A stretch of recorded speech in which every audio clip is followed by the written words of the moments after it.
If you're seeing Framer optimization warning issues, don't worry, because in this video, I'm going to walk you through the fastest way to find them and fix them step by step. Whether you're preparing to publish your site or just want your Framer project to run smoother, these warnings usually point to things like oversized images, too many fonts, unused components, heavy animations, or large Lottie files. Fixing them can improve performance, make your site load faster, and help your project publish more cleanly. If this tutorial helps, make sure to hit the like button and subscribe for more easy Framer guides just like this. Now let's jump in.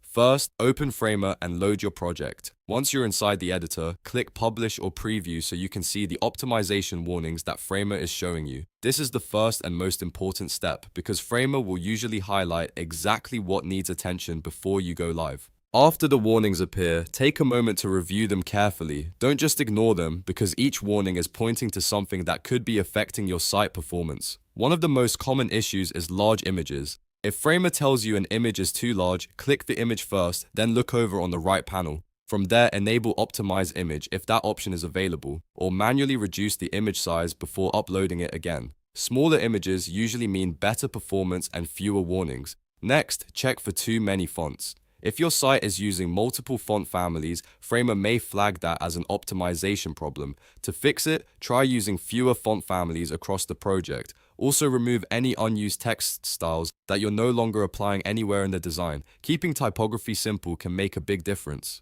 Another common warning comes from unused components. If your layers panel has extra sections, blocks, or components that aren't actually being used on the page, it's a good idea to delete them. Removing unnecessary elements helps keep the project lighter and easier for Framer to process. Now let's talk about heavy animations. If your site contains effects that are too long, too complex, or too many at once, Framer may warn you about performance. In that case, reduce animation duration where possible, simplify the effects, and remove unnecessary scroll-triggered animations that don't really add value.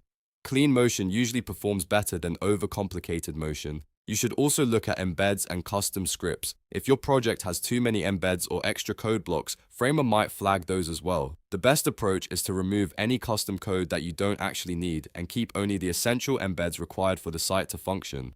Less code means fewer chances for performance issues. If you're using Lottie animations, pay close attention here because large Lottie files can also cause warnings.